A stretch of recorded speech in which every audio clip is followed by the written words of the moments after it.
भारतीय योग संस्थान के संस्थापक, हमारे हृदय में विराजमान, हम सबके पूज्य श्रद्धेय श्री प्रकाश लाल जी की स्मृति दिवस के अवसर पर अमित पार्क में आए सभी मुख्य अतिथि, अधिकारीगण और सभी योग प्रेमी जनों का हार्दिक अभिवादन, अभिनंदन व सादर नमन। जैसा कि आप सभी जानते हैं कि 30 जुलाई हमारे भारतीय योग संस्थान के संस्थापक श्री श्रद्धेय प्रकाश लाल जी की स्मृति दिवस के रूप में मनाया जाता है। अपने दीपक स्वयं बनो, तो चरितार्थ किया धन्य श्री प्रकाश लाल जी ने अपना दीपक स्वयं बनकर लाखों जीवन प्रकाशित किए। भारतीय योग संस्थान श्रद्धेय श्री प्रकाश लाल जी का जन्म पाकिस्तान के सरगोधा में 1 मार्च सन 1921 को हुआ था। उनकी माता का नाम रामबाई व पिता का नाम ज्वालादास था। वे केवल 6 महीने के ही थे जब उनके सिर से उनके पिता का साया उड़ गया। फिर भी उनका बचपन बहुत उत्साहपूर्ण रहा। प्रकाश लाल जी को प्रथम योग केंद्र आरंभ करने की प्रेरणा बिहार योग विद्यालय मुंगेर के स्वामी दयानंद जी तथा सरस्वती शिवानंद पब्लिक स्कूल गोंदिया महाराष्ट्र की श्रद्धेय मां योग शक्ति से मिली।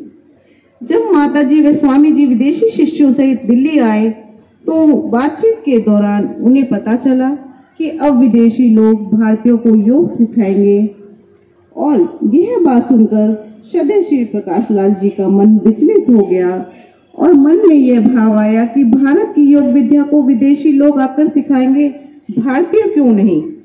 इसी घटना से प्रेरित होकर 10 अप्रैल सन 1967 को श्रद्धेय श्री प्रकाश लाल जी ने दिल्ली विश्वविद्यालय के पास पहाड़ी पर बाउंटे वाले पार्क में प्रथम योग केंद्र की स्थापना की, और इस केंद्र के प्रथम केंद्र प्रमुख बनने का सौभाग्य श्री जवाहरलाल जी नेहरू को प्राप्त हुआ, और यह केंद्र एक वट वृक्ष के रूप में फैल गया, जो आज बढ़कर भारत के 23 प्रांतों व 10 देशों में लगभग 4000 से अधिक इसके केंद्र हो चुके हैं।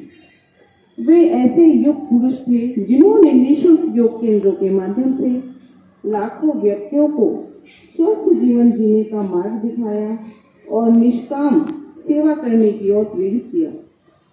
सर्वे भवन्तु सुखिनः और वसुधैव कुटुम्बकम को अपना आदर्श बनाकर जियो और जीवन लो के सिद्धांत को के अनुरूप उन्होंने पूरा जीवन भारतीय योग संस्कृति के संरक्षण और संवर्धन में लगा दिया।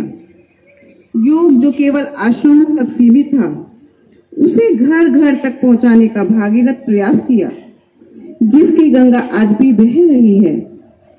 कुछ अनूठी परंपराओं को भी उन्होंने शुरू किया, जैसे राजनीति व गुरुडम के लिए कोई स्थान नहीं था। माला पहनाना व पहनना उन्हें बिल्कुल भी प्रिय नहीं था। उपहार व पारिश्रमिक लेना उनके नियमों के विरुद्ध था। ऐसी प्रेरणा उन्होंने हर भारतीय योग संस्थान के नागरिक के मन में भर दी, और उनका यही विचार, यही प्रेरणा व आदर्श आज भी हमारा मार्गदर्शन करते हैं और सदैव करते रहेंगे। उनका अंतिम संदेश था कि संस्थान ऐसे कार्यकर्ताओं का निर्माण करना चाहता है जो लेटे को बैठा दे, बैठे को खड़ा कर दे और खड़े को दौड़ा दे।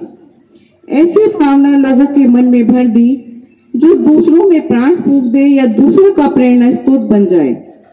इसी निस्वार्थ भावना के साथ भारतीय योग संस्थान का हर साधक, शिक्षक या अधिकारी सेवा करता आया है और हमेशा करता रहेगा। इसीलिए कहा जाता है, जैसा बोओगे बीज वही फल पाओगे, जो बोओगे वही उगेगा, कांटों से न फूल खिलेगा। 30 जुलाई 2010 को 89 वर्ष की आयु में श्रद्धेय श्री प्रकाश लाल जी अपना पार्थिव शरीर छोड़ ब्रह्मलीन हो गए। इसीलिए यह दिन अब स्मृति दिवस के रूप में मनाया जाता है। भारतीय योग संस्थान का एक ऐसा संस्थान है, भारतीय योग संस्थान एक ऐसा प्रेरणादायक संस्थान है जो नए योग केंद्र खोलकर समाज के सभी वर्गों को योगाभ्यास करवाते हुए निष्काम सेवा कर्मियों को तैयार करता है, और उसमें से निर्भीमान सेवा करने वाले कार्यकर्ताओं, शिक्षकों और अधिकारियों का निर्माण करता है। समाज के विभिन्न वर्गों को एक सूत्र में पिरोने का काम भी इन योग केंद्रों के माध्यम से किया जाता है।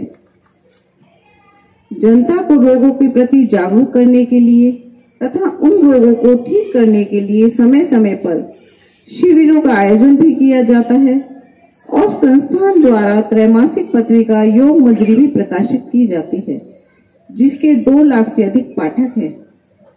अंत में मैं सिर्फ इतना ही कहना चाहूंगी कि आज श्रद्धेय प्रकाश लाल जी की स्मृति दिवस पर हम सभी मिलकर ये प्रण लें कि उन्होंने जियो और जीवन दो के इस भाव को पूरा करने का संकल्प जो लिया था, इसे पूरा करना भी आज हम सबका कर्तव्य है और हम उनके इन विचारों को, उनके भावों को हमेशा पूरा करने का संकल्प लें।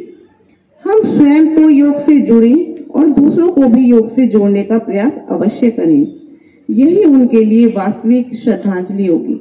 धन्यवाद।